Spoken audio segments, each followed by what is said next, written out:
Завершивши нині Акафист Ісусу, воскресенню Його і Параклис Божої Матері, радуйся, невістина невісная, церков нині закликає нас подивитися в сторону Афона. Нині і завтра на Афоні, у Руському монастирьові, так називається не російський, а руський, тобто наш монастир Пантелеймоновський, де на 20 мая, або по-старому 7, празднується собор отців руських на Афоні. Чудний собор. Правда, в то число включаються деякі і один грузин, і 2 серби, но і виходці із нашого Закарпаття, історичної Карпатської Руси, або Подкарпатської Руси, бо в період, коли ми були в составі Чехословакії, а на Афоні старенькі руські монахи вмирали, і була опасність, що греки, коли буде монастир пустий, без монахів, заберуть. Щося стало. У період Чехословакії наші люди, наші хлопці молоді, легенько могли передвигатися по всій Європі.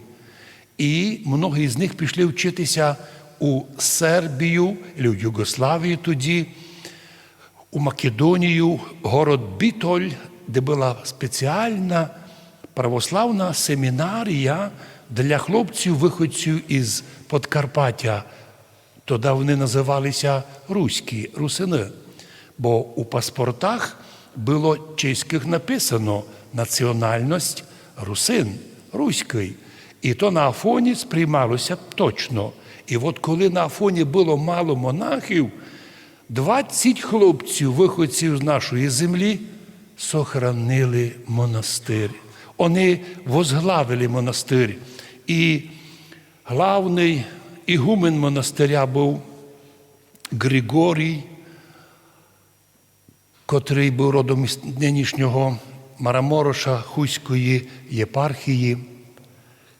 А другі були наші монахи, кожен мав свою должність, но єдно зробили – спасли монастир від розрушення, від розорення, і фактично міг монастир юридично пропасти.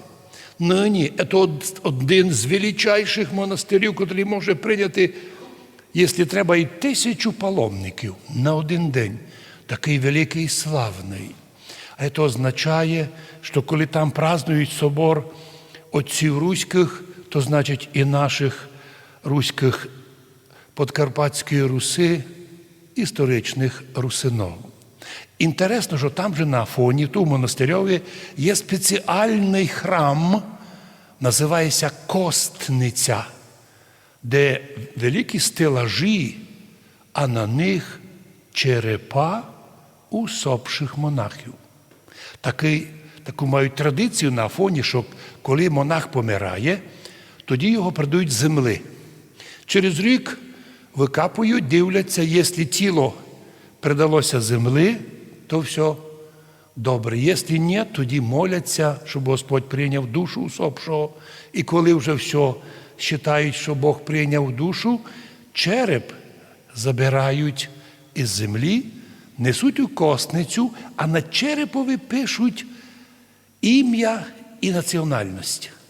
І я кожен раз, коли буваю на Афоні, в першу чергу, що просимося до поклонення мощам, а там чудесно много различних мощей, чудотворних ікон.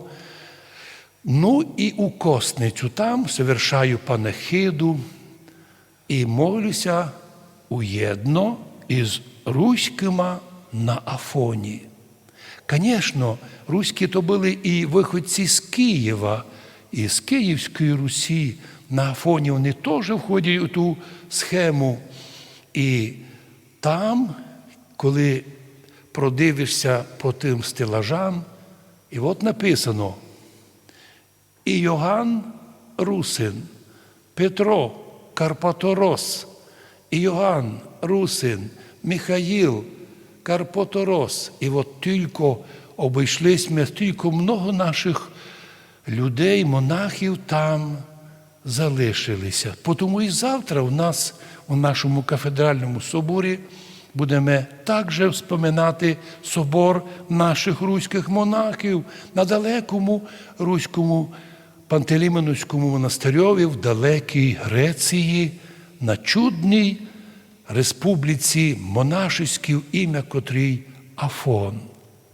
Ми любимо туди йти, правда, тепер із-за судових репресій, переслідування, не знаю, чи вдасться мені піти на Афон.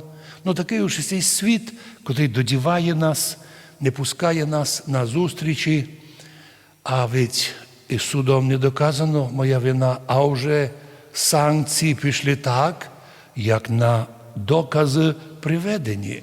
Тоді буде милость, котрій ми зустрінемося всі з Господом, котрі тут на землі були вірні Богу, убігали від различних приманок цього світа, держалися єдинства істинної канонічної церкви, а у вічності в'єдно з отцями Руського, Афонського, Свято-Пантелеймонського монастиря, з того собора руських святих на Афоні, і ми би могли по милості Божої і з свою терпимість наслідувати Царство Божоє. Амінь.